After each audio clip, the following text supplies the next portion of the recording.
Hello everyone, welcome back.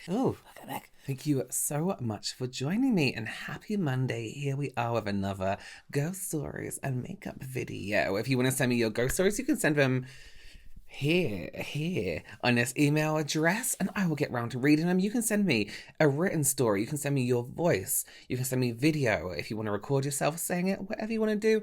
Audio and video kind of skip the queue, so if you want to hear it sooner, might be a good way to do it if you're comfortable doing so. Okay, so if you're new here and this is your first time watching one of these videos, Mondays is where I tell my subscribers ghost stories that they send to me and come up with a look based around a possible death almost. The makeup isn't really part of it, it's mainly the ghost stories. This series is very much based on Bailey Sarian's Murder Mystery Makeup Mondays, where she combines two things that she loves.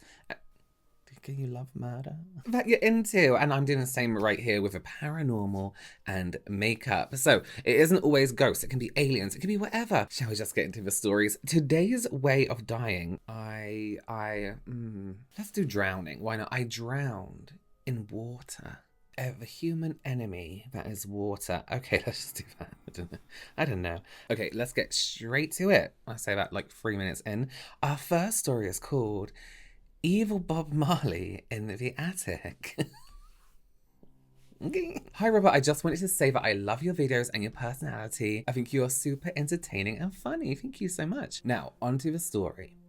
As a child, whenever I was unwell, I would often hallucinate. If I had a high enough fever, I know, creepy. Most of the time, my hallucinations would be quite scary. For example, I would always see a large man staring at me across the room. However, there was one time I will never forget that creeped out my whole family and was different to my usual hallucinations. One day I had a very high fever and was resting in my mum's bed upstairs while everyone else was downstairs. I was around maybe 3 or 4 at the time.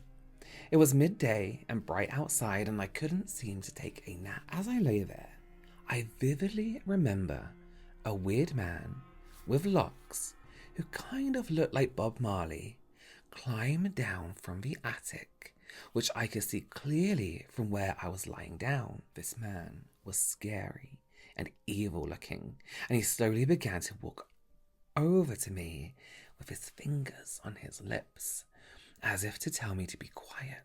Naturally, I was terrified and began to squirm. And as I did this, he got angrier and said, "If you dare call your mum, I'll kill you." He continued to walk over to me, and suddenly I saw a knife. He got so close to me with this knife that he ended up screaming bloody murder for my mum.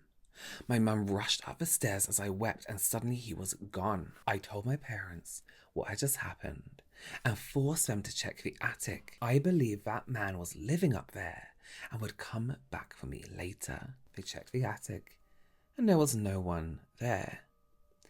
I was then always terrified of it. And to be honest, so were my parents, who felt super uneasy for a long time after that. Who knows what it was? Hallucinations, or perhaps some kind of angry spirit. Guess I'll never know. Two of my worst fears in that story, seeing someone climb down from the attic and then having someone live in your house and you don't realize, that's terrifying. That's a terrifying story. Thank you so much for sending me your story. That's amazing. Thank you. You know what's going to happen now though, tonight, as soon as I hear like just one movement, I'm going to be, that's it. Someone's living upstairs. Okay, so next up we have an audio story. As I said, please send me your audios if you have them or want to record one. Yeah, it gives me a bit of time to finish up my makeup. And this one is called Ghost Prank. Oh, question mark, Ghost Prank. Hi, Robert. This is so crazy. I've been trying to record this so many times now, and I'm just going to get it out and say it. I've been watching your ghost stories and makeup YouTube videos, and this just like totally came back to me like a repressed memory, and I felt like I had to share it. So I live in the U.S. I have a big Italian-American family on my dad's side. My dad has about 5 siblings, so I have about 12 cousins. I don't even think about. I have exactly 12 cousins. Um, we're always getting up to a lot of mischief. Like, there's always some crazy stuff happening, especially around the holidays. My dad's brothers unfortunately passed away before I was born. At the time, my parents told us it was a heart attack. Nothing, nothing upsetting, nothing crazy. But as an adult, I found out they actually committed suicide in the house, in my grandma's house, where we would always get together on holidays. So one Christmas Eve, we decided that we were going to summon Uncle Santo's spirit. To a 10-year-old me, that meant absolutely nothing, but I just followed my older cousins along. We went down in the basement, turned off the lights, had flashlights, just kind of were like banging on the floor and trying to get him to come out. Uncle Santo, where are you?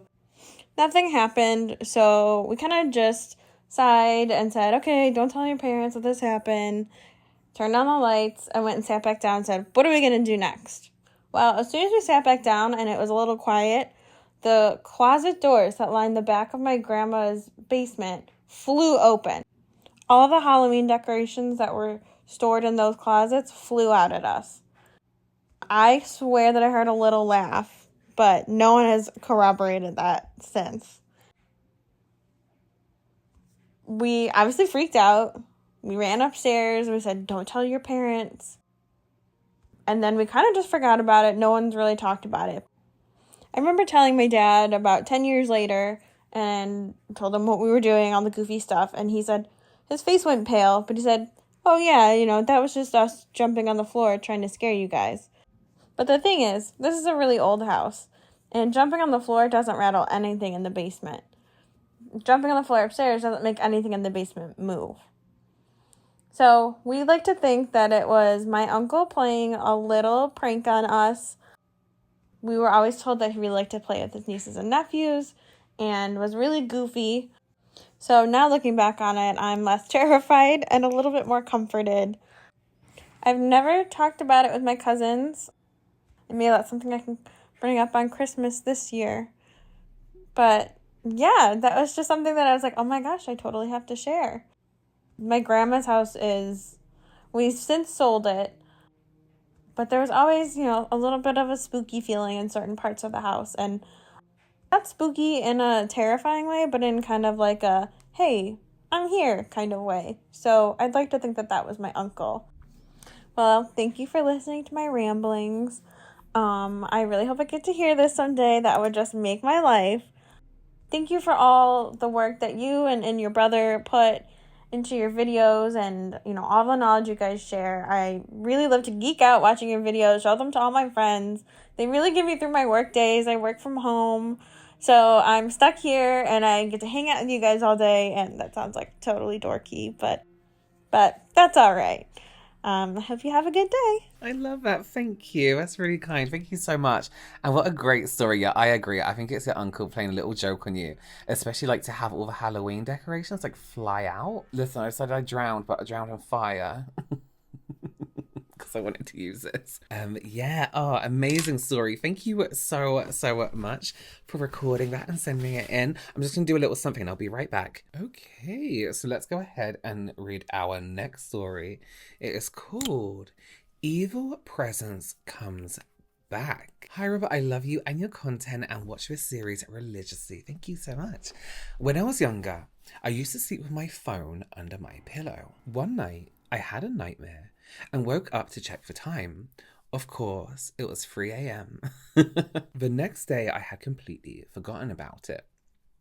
Until my mum mentioned that both her and my baby brother, he is still sleeping in the same bed as her at the time, had a nightmare and woke up at 3 a.m. In Romanian culture, if a mother and her kids have a bad dream at the same time, it means there is a demon in the house. Nighttime comes and I'm laying in bed on my phone and I feel an evil presence next to me. Like something is staring daggers at me right next to my bed. I turn my lamp on while I'm still up to feel safer. When I was ready for bed, I turned it off and I started feeling it again, hovering over me. I'm not a religious person, but I put my hands together and said a prayer. I felt it physically disappear. When my mum asked me the next day why I slept with my light on, I told her jokingly that I'm scared of the dark. She told me that she sometimes feels someone in her room with her at night. The most recent being the night before I felt it. Long story short, I sleep with my lamp on now. Thank you so much for your story. Yeah, I absolutely would not be sleeping in the dark anymore, especially if your mum's like, yeah, you know, sometimes I feel something. I'd be like, Mum, why did you tell me that? Okay, so we have a bit of a quicker one today. We're just gonna go straight onto our TikToks. If you have TikTok, you can find me. It's at Robert Welsh MUA, and tag me in some ghostly stuff. That'd be nice. Okay, let's take a look at the first one. One day, the ghost got tired of the cat.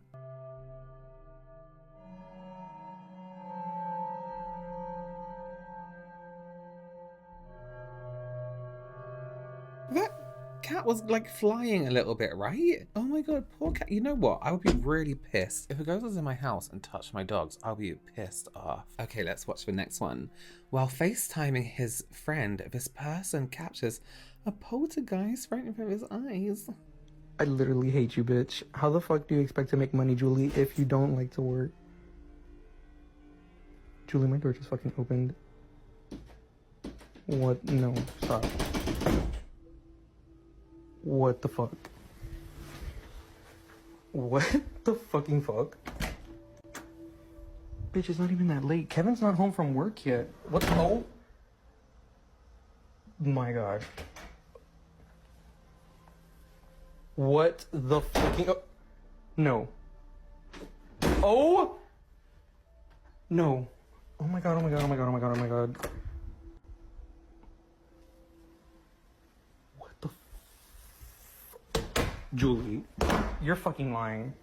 You're fucking lying. Oh! No. No. No. No. What? Let me just, here's my opinion on that, right? Let me just tell you, first of all, if you send me your stories, I'm always going to believe them. But there's something about TikToks where I'm just like, you know what kind of gave that one away? I think we would all react differently if stuff like that happened. So I won't comment so much on his reaction. It's the dog's reaction, right? And again, not all dogs are the same, but I feel like the dog knew there was someone else there because, like, when the doors were going all crazy, it didn't really react. And like, if I did that, if I if my dogs are sitting down, I was like, I'm just going to stand behind this door and shake it, they wouldn't do anything. They'll be like, what the hell is he doing? But if that just actually randomly happened, they would at least, like, you know, go and investigate it or bark at it a little bit. I don't know. Okay, well, this is our finished drowned in fire look, so burnt to death. I would just want to mention before we finish this episode, very quickly, I have put an option on my channel for you to be able to join my channel. And what that, you don't have to, but what that means is once a month, I'll be doing a live Q&A or a live makeup lesson exclusively to the members of my channel. It means there's a smaller audience, which means I can interact with you more and kind of answer your makeup questions on a more personal level. It also means I see your comments more. It also means I can reply to your comments because I can see them above everyone else's. So if that's something you are interested in, just click the join button and it will give you more information. Thank you so much for joining me. Like I said, if you have any ghost stories, you can go ahead and send them here. And I will see you very, very soon. Bye.